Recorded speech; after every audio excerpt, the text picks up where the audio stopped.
Pois bem, irmãos, vamos dar a sequência do Romano 11. Agora o verso 7. Porque o que Israel buscava não alcançou, mas os eleitos o alcançaram, e os outros foram cegados.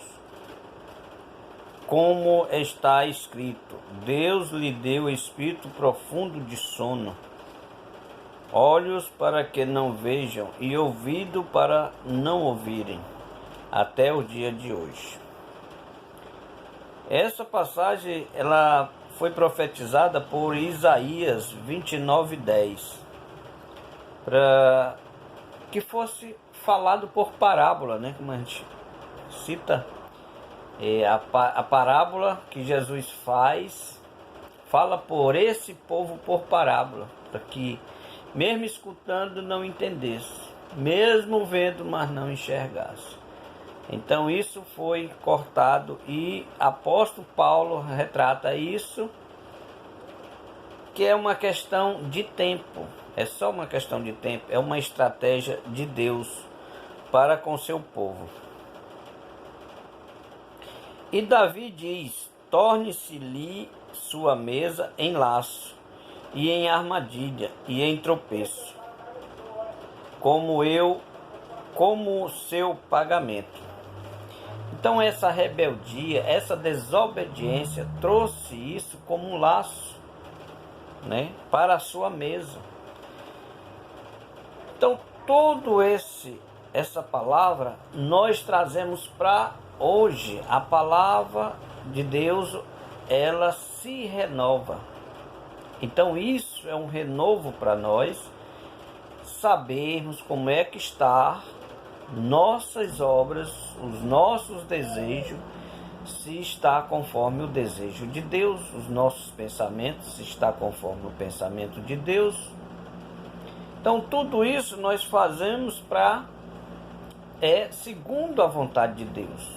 A simbologia do azeite do Antigo Testamento, eles ungiu o ouvido, a mão e o pé, simbolizando o que o Espírito fala às igrejas, como em Apocalipse 1, 2 e 3, ouça o que o Espírito diz às igrejas.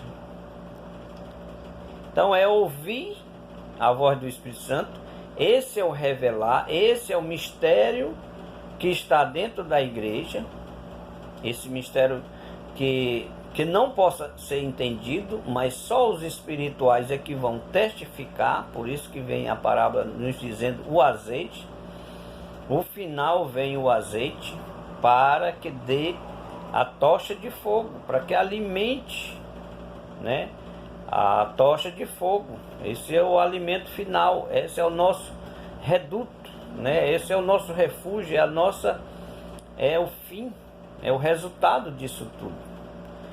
E para que nós sejamos guiados nessa negritude da noite e para as bodas do Cordeiro. E então o Davi, no Salmo 69:12, ele profetiza isso: torne-se-lhe sua mesa em laço e em armadilha e em tropeço, como seu pagamento. Então todos esses que desobedecem, né, os rebeldes, ele vai sofrer, né, uma retaliação, a consequência. Digo, porventura tropeçaram para que caísse? De modo nenhum, mas pela sua queda veio a salvação aos gentios, para que o provocar com ciúmes. E se a sua queda é a riqueza do mundo, e a sua diminuição a riqueza dos gentios, quanto mais a plenitude deles. Então, a queda veio para trazer riqueza para o mundo, para o gentio. O judeu, quem não é judeu é gentio. Então, eles caíram para que nós venhamos aí, né, como co-herdeiro, fazer parte, porque nós somos o Israel de Deus, e nós passamos aí, né, herdar o reino de Deus. Então, de modo nenhum, é só uma estratégia de Deus, é só um tempo que o relógio de Deus parou para que viesse, né, trazer o tempo da graça, a vinha, e depois retratar com ele, que isso fica no capítulo 25 e 26. Aliás, no versículo. Porque convosco falo, gentio, que enquanto eu for apóstolo do gentio, honro o meu mistério, para que de alguma maneira possa provocar ciúme da minha carne e venha salvar algum deles. Irmão, eu tenho uma profecia, uma parábola da figueira estéril, né, que Jesus relata, que essa é uma profecia de que Paulo fala aqui por ciúmes, né? Ele quer mostrar para os judeus que ele também é judeu, mas ele quer dizer para os judeus que os gentios está no plano de salvação e que não é necessário mais os rituais. Ele lutou muito contra essas tradições que os judeus, os israelitas, o povo de Deus queria trazer do Antigo Testamento.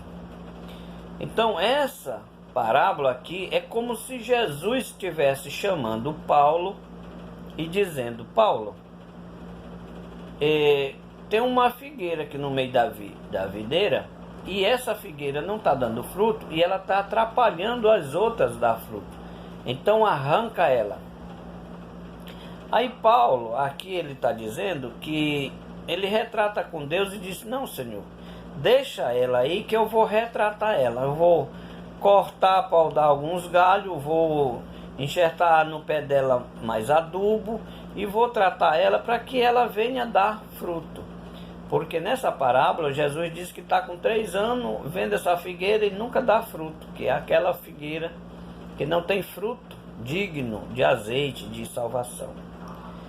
E aqui o apóstolo Paulo é como se estivesse conversando com Jesus, porque o apóstolo Paulo é um apóstolo que veio depois, né, fora do tempo dos 12 apóstolos, porque tinha muitos lá, os 70, né, os 12, então tinha muitos discípulos lá servindo a Deus, mas só que Deus retrata só os 12 apóstolos, comparando a fundação, as portas, as 12 tribos, também comparando essa Nova Jerusalém, esse povo eleito, os 24 anciãos que estão lá diante do trono, esses que vão resistir até o final, esses que vão são os espirituais, os eleitos, predestinados. É esse que vai sentar do lado direito de Jesus. Então esse é o diálogo. Porque, irmãos, aqui o apóstolo Paulo está querendo retratar do seu povo, causando um ciúme, que os gentios estão com a bênção na mão e que eles também têm que participar dessa riqueza. Porque a graça vem para todos, tanto para os judeus, os israelitas, o povo de Deus, como para as outras nações. Então, Jesus não faz acepção de pessoa, é para todos. A graça, a salvação é para todos, desde que nele creia, na cruz do Calvário. Então, tudo que nós façamos hoje na igreja é por um propósito. É um ato de fé. Não temos mais aquele sacrifício, nós não temos mais aqueles rituais. Nós temos que observar muito isso, para que nós não venhamos fazer sacrifício de tolo. Então tudo isso ela está com ordem e decência, né? A nossa liberdade em Cristo Jesus é com ordem e decência, para que a gente não venha fazer, às vezes, um ato de fé, um sacrifício de tolo. Então, nossa atitude hoje na igreja é espiritual, nós temos que entender isso. Nós somos espirituais, nada de natureza humana, de propósito humano, de intenção humana. Nós temos que ter muito cuidado com isso. Nós temos que retratar a palavra de Deus com diligência, ouvir, praticar e andar segundo a vontade de Deus. Esse é o nosso papel como crente, E nada de desobediência. Nós temos que entender, examinar verdadeiramente as Escrituras, para que possamos realmente servir a Deus, com esse segundo plano de salvação, que é um plano, mas que veio o Espírito Santo fazendo parte do plano de salvação que está no meio de nós hoje em dia, que era o que ele simbolizava com azeite. Ele ungia o ouvido, a mão e o pé. Isso simbolizando no futuro que nós ouvir a voz do Espírito Santo, praticar os frutos do Espírito e andar conforme a vontade de Deus para aquele dia final, que é aquele dia que a parábola das 10 virgens nos orienta que vai ser difícil, não vai ser fácil, porque vai vir a confusão. E quem está convicto dessa verdade é aquele que é espiritual, que tem a vontade de Deus. O apóstolo Paulo, ele fazia parte, ele era para ser cortado, mas ele se converteu ao cristianismo. Ele está citando isso como exemplo, e ele combateu, no final da sua carreira, ele diz: eu combati o bom combate e reti a fé.